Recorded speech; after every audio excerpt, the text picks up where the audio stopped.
John chapter 5. Sometime later, Jesus went up to Jerusalem for one of the Jewish festivals.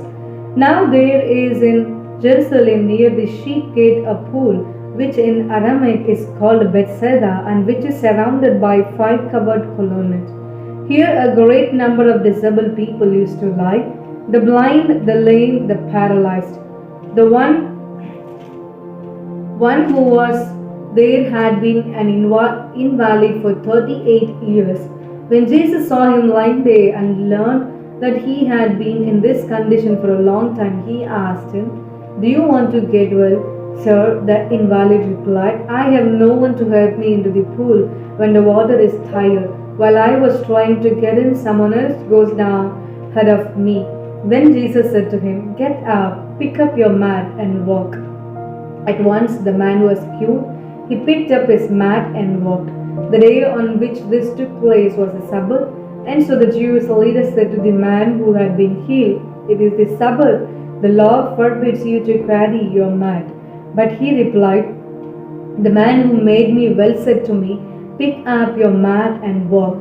So they asked him, "Who is this fellow who told you to pick it up and walk?" The man who was healed had no idea who it was, for Jesus had slipped away into the crowd that was there. Later Jesus found him at the temple and said to him, "See, you are well again. Stop sinning, or something worse may happen to you."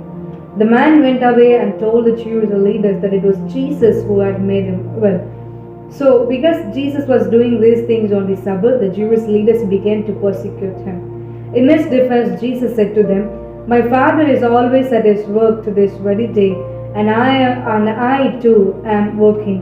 For this reason they tried all more to kill him. Not only was he breaking the Sabbath, but he was even calling God his own Father, making himself equal with God. Jesus gave them this answer, "Very truly I tell you, the Son can do nothing by himself. He can do only what he sees his Father doing, because whatever the Father does, the Son also does. For the Father loves the Son and shows him all he does. Yes, and he will show him even greater works than this, so that you will be amazed. For just as the Father raises the dead and gives them life, even so the Son gives life to whom he is pleased to give it. Moreover, the Father judges no one, but has entrusted all judgment to the Son, that all may honor the Son just as they honor the Father. Whoever does not honor the Son does not honor the Father who sent him. Very truly I tell you, whoever hears my word and believes him who sent me has eternal life and will not be judged, but has crossed over from death to life. Very truly I tell you, a time is coming and has now come when the dead will hear the voice of the Son of God, and those who hear will live. For as the Father has life in himself, so he has granted the Son also to have life in himself. And he has given him authority to judge, because he is the Son of Man. Do not be amazed at this, for a time is coming when all who are in the graves will hear his voice and come out. Those who have done what is good will rise to live, and those who have done what is evil will rise to be condemned. By myself I can do nothing. I judge only as I hear, and my judgment is just, for I seek not to please myself, but him who sent me. If I testify about myself, my testimony is not true. Therefore is another who testifies in my favor. There is another who testifies in my favor, and I know that his testimony about me is true. You have sent to John, and he has testified to the truth. Not that I accept human testimony, but I mention it that you may be saved. John was a lamp that burned and gave light, and you chose for a time to enjoy his light.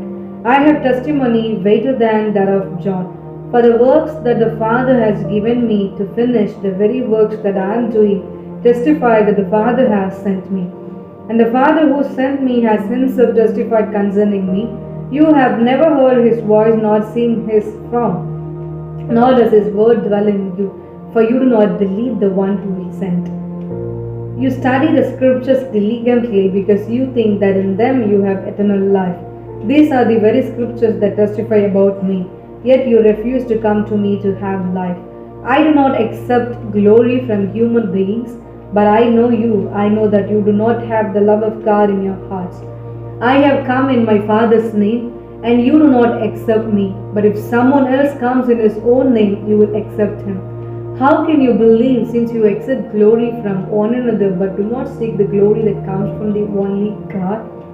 But do not think I will accuse you before the Father. Your accuser is Moses, on whom your hopes are set. If you believed Moses, you would believe me, for he wrote about me. But since you do not believe what he wrote, how are you going to believe what I say?